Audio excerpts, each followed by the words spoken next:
Hello, my name is Phil Pereira, and I'm the Emergency Ultrasound Coordinator at the New York Presbyterian Hospital in New York City, and welcome to SoundBites Cases. In this module entitled Emergency OBGYN Ultrasound Part 1, we're going to focus entirely on the ultrasound findings of intrauterine pregnancy.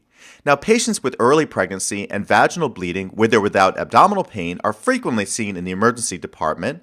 Luckily for us, emergency OBGYN ultrasound has evolved to be one of the most helpful applications of sonography in a busy emergency medicine practice.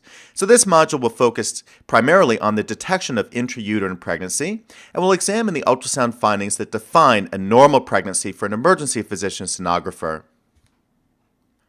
Before launching into the sonographic findings of a normal intrauterine pregnancy, let's take a moment to quickly review the OBGYN anatomy important for this application. We see the uterus to the left and adnexa to the right. Notice the areas of the uterus. We see the lower cervix, the intermediate body, and the fundal region towards the top of the uterus. Now, the fundal region is where we define an intrauterine pregnancy to be located. We see the area where the fallopian tube enters into the uterus, which is the interstitial region in a normal uterus, and the corneal region in a bicornate uterus. And this is where some variants of ectopics can implant. Notice the areas of the fallopian tube to the right, which we'll concentrate more on with regard to ectopic pregnancy. And we see the broad ligament there encasing the fallopian tube and the ovary as seen to the right. When taking care of a patient who has vaginal bleeding in pregnancy, there's four main classifications of diagnoses. The first is a threatened abortion, which is defined as the presence of an intrauterine pregnancy with bleeding. The second main classification encompasses several different terms. The terms that are commonly used are incomplete abortion, missed abortion, blighted ovum, and fetal demise.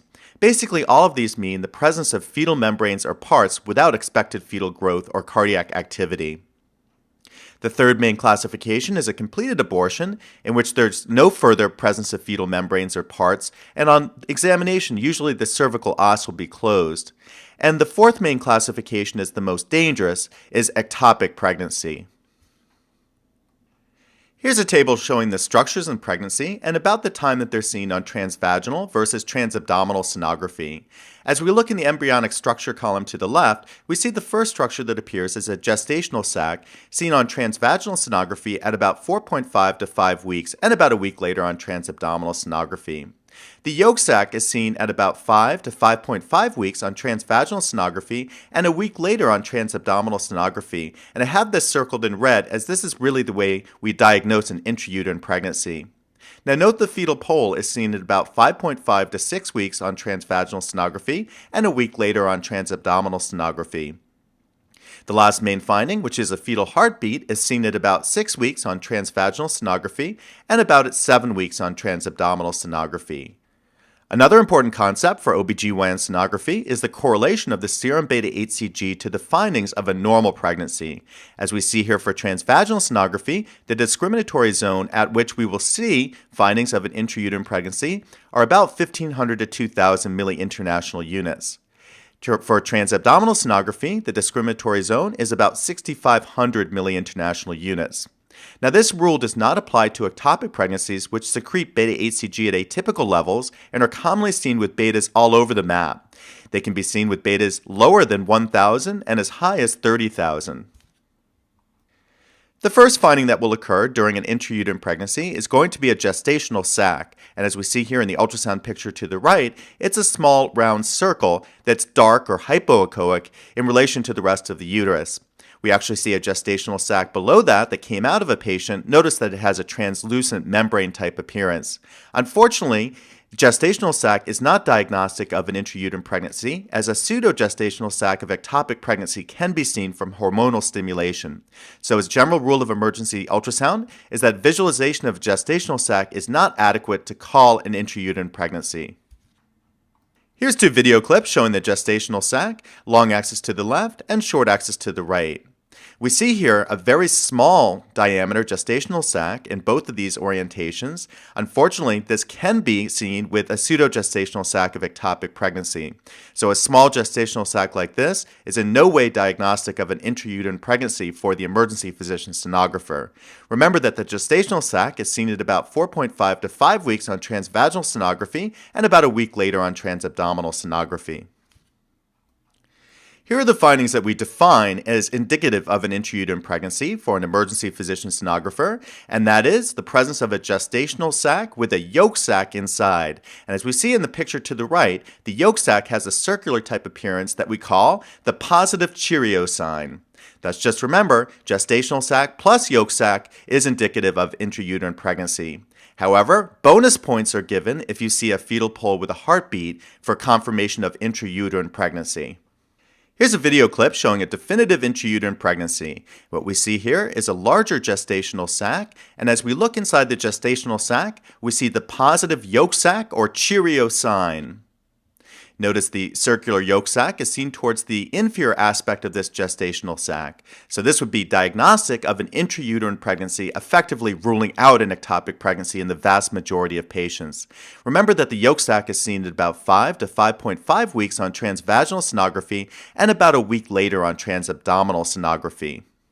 Here we see a pregnancy that is a bit further advanced. Note we have a larger gestational sac, that darker or hypoechoic area within the fundal region of the uterus. And as we look inside the gestational sac, we see the positive yolk sac or the Cheerio. And looking just to the left of the yolk sac, we see a tiny little fetal pole there. Interestingly enough, as we zoomed up on that fetal pole, we could make out the flicker of a heartbeat. So a definitive intrauterine pregnancy. Recall that the fetal pole is seen at about 5.5 to 6 weeks on transvaginal sonography and about a week later on transabdominal sonography. Here's a transvaginal short-axis view of a 7-week intrauterine pregnancy. We see the gestational sac here. Notice that the gestational sac is located in the center of the uterus, as seen here in short-axis, and there's a good amount of myometrial mantle surrounding the gestational sac, signifying a fundal location. We see the positive Cheerio sign or yolk sac to the upper right aspect of the gestational sac, and right below we see the fetal pole stretched out. Notice the positive cardiac activity as we scan back and forth through the fetal pole. Here's another intrauterine pregnancy at about 7 weeks, again in a transvaginal short-axis view. We note the good amount of uterus surrounding the gestational sac, signifying the fundal location. We see here the yolk sac or Cheerio sign and the fetal pole stretched out below the yolk sac. Notice the positive cardiac activity within the fetal pole. Now we see another very important finding here on this ultrasound, which is the amniotic membrane billowing out from around the fetal pole. Eventually the amniotic membrane will plaster down on the margins of the gestational sac to form the amniotic cavity in which further growth of the fetus will occur. Here's an interesting video clip showing a twin pregnancy. What we see here are two gestational sacs signifying dichorionic twins, and within each of the gestational sacs we can see little fetal poles with the flicker of heartbeats. Recall that fetal heart activity is seen at about 6 weeks on transvaginal sonography and about 7 weeks on transabdominal sonography. Here's an early second trimester pregnancy. What we see here is the next Oscar de la Hoya. Note the mean right hook on the baby here. So the important finding here is that this is an intrauterine pregnancy as we can define a good mantle of uterus surrounding the pregnancy. And that's very important as there are some ectopics that can grow to an advanced age, but they're discerned by a lack of uterus around the pregnancy. Here's another second trimester baby, and as I work in northern Manhattan, I refer to this baby as the merengue baby. And note the baby moving around fluidly within the amniotic sac. A sure sign that this kid will grow up to be a slick dancer. So in conclusion, I'm glad I could share with you this Soundbites module going over emergency OBGYN ultrasound, part 1 of intrauterine pregnancy.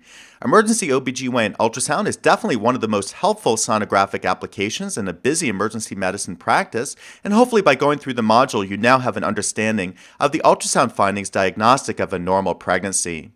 I hope to see you back as we return in OBGYN ultrasound Pregnancy Part 2, focusing on further assessment of normal pregnancy as well as looking further into the ultrasound findings of an abnormal pregnancy.